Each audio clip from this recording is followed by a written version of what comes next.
So we're gonna focus on just the rears today, and we're gonna get started.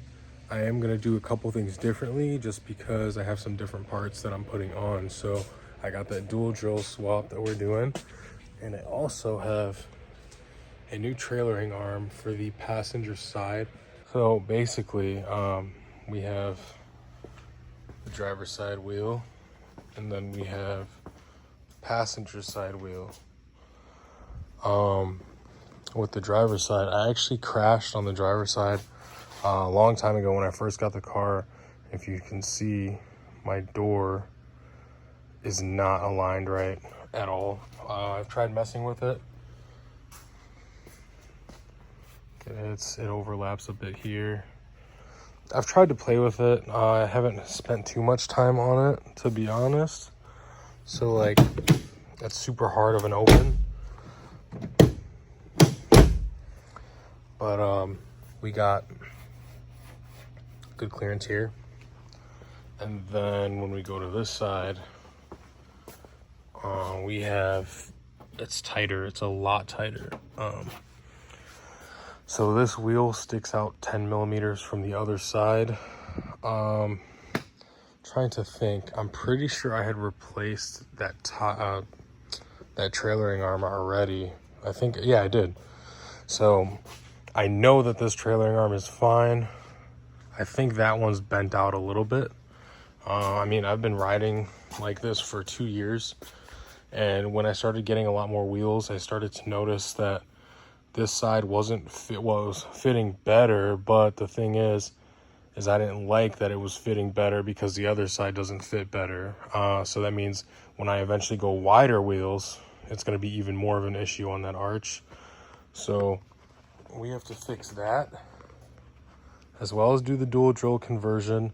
And then also, my differential is leaking on the passenger side as well, right where the stub meets the differential. I'm going to show you guys, obviously in this video too, like what that's going to look like. You'll see there's a bunch of fluid, like dried up fluid that like kind of was shooting all over from that portion of the differential. I put new parts, well, I bought new parts from FCP, bought new bearings, the wheel bearing and the 2 rubber bearings. They've been in the freezer for like, I think like a week. They've just been here, just kind of, I mean, they're definitely cold, but they've been there for a week, just because I had planned on actually doing this a lot sooner. I just haven't had the time. So today's like Wednesday or something, like 9 p.m. I have work tomorrow. I meant to come here a little earlier, but I just couldn't do it. So yeah, we're gonna get started. All right, so I just found this with the Seems Legit Hydro e-brake. I don't know if you guys can see that, but it's been rubbing, I guess. Honestly, I never even noticed or felt it, but I think there was a nut or a bolt head right there that broke off. I mean,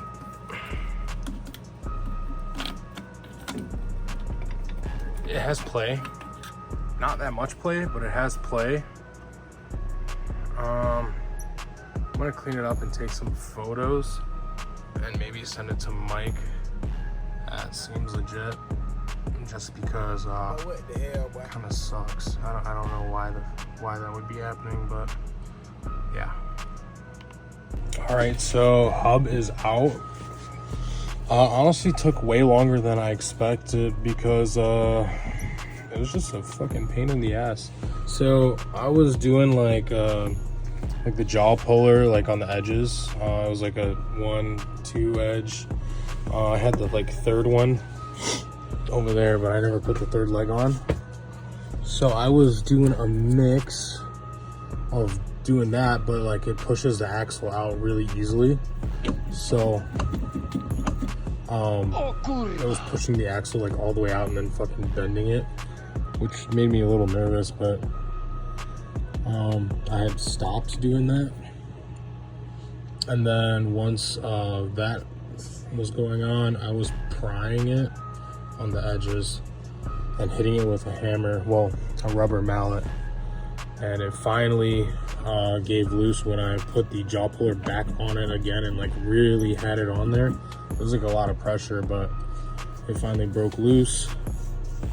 So yeah, that's that. But the main reason, so this one didn't even have to come off. This was more of like just because I wanted to see how much of a pain in the ass it would be. But now I know for the other side that I'm gonna keep, because this trailing arm is getting replaced when I have a new bearing. But I also just wanted to see kind of like what was going on here. So I'm pretty sure this bolt is like completely fucking missing. And then this one, the head came off of it. So like it moves. Unfortunately, I don't have time to get another one. I'm gonna see what I can do bolt wise with this, and I'm gonna have to, I don't know, extract that or something, just because like, I mean, it's loose, but I don't exactly know how I'm gonna remove this piece. I thought it'd just come out, but it's not coming out. It kind of, what the fuck, dude? I've been having hydro issues. I mean, this one's been the best one so far because I didn't even know that this was going on, but it sucks that this was going on. I thought that it was gonna be pretty good. All right, so basically I've had a hell of a couple days. So the trailering arm that was originally used to replace the first trailering arm was bad.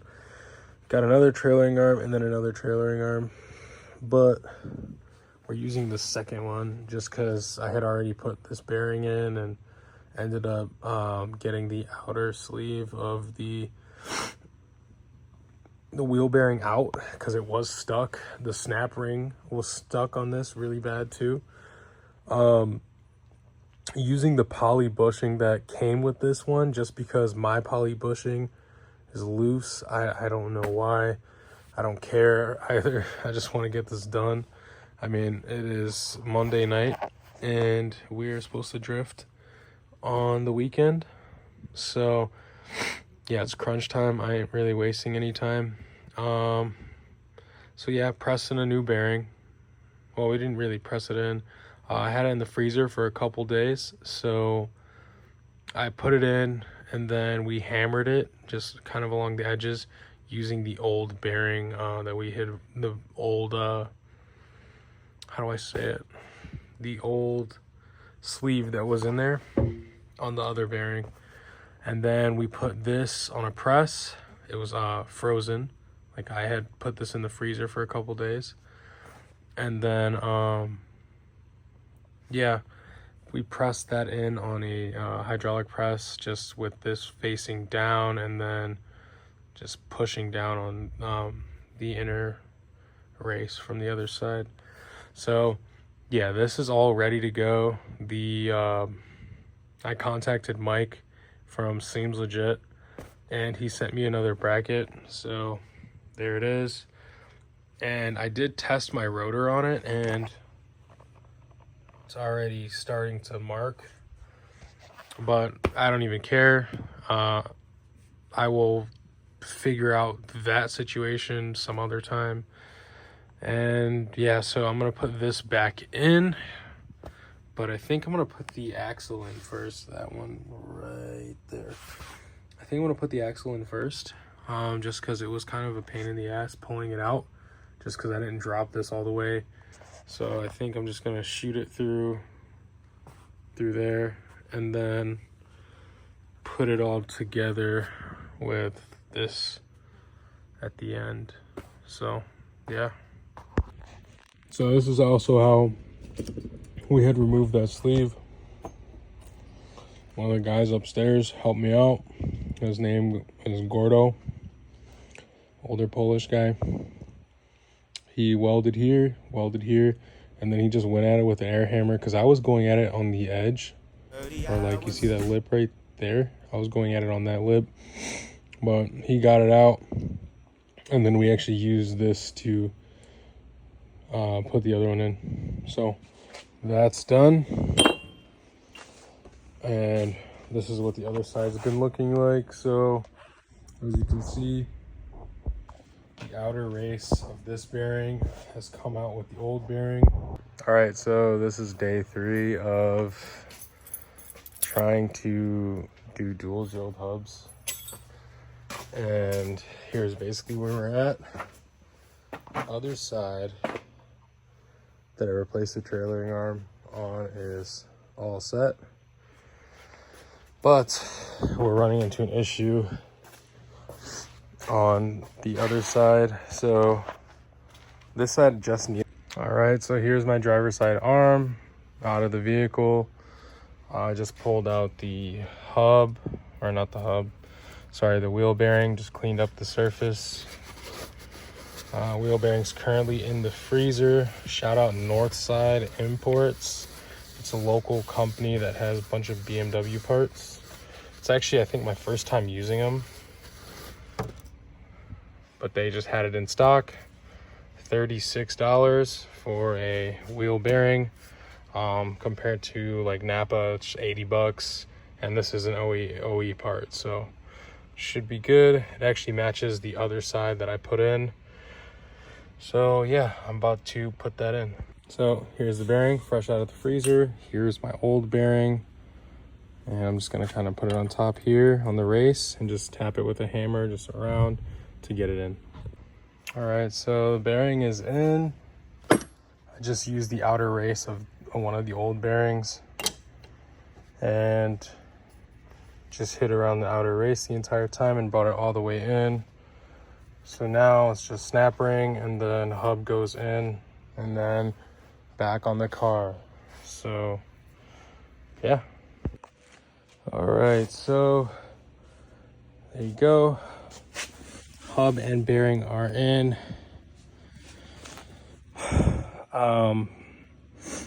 Basically, so for the rears, I honestly thought that the fronts would be a lot harder to do.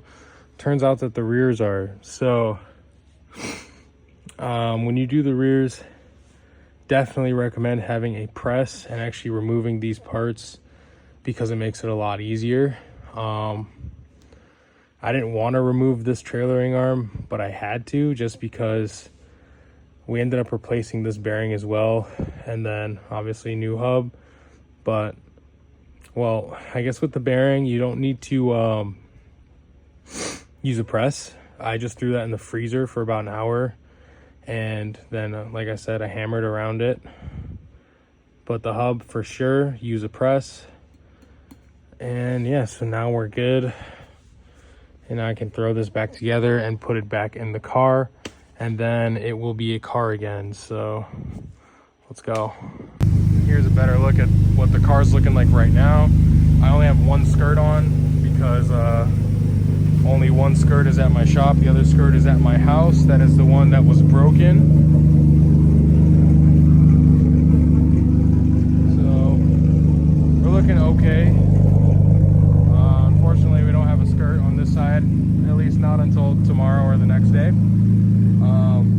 I never put a video out, but I did break this skirt hitting a construction pylon, like on the bottom of one, the base, in the middle of the night, one night over a weekend, and I never put the video out of me actually repairing it. I did kind of repair it. I didn't paint it or fix it in a sense, but it is all good to go, at least good enough for right now, just because I have a body kit coming from another place.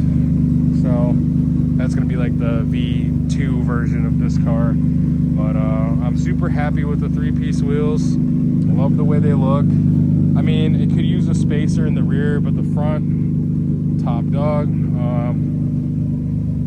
Yeah, so I mean, that's pretty much gonna conclude this video. Thank you guys for watching. Like, comment, subscribe, all that stuff. Really appreciate it. And until the next one, which should be D-Day 100.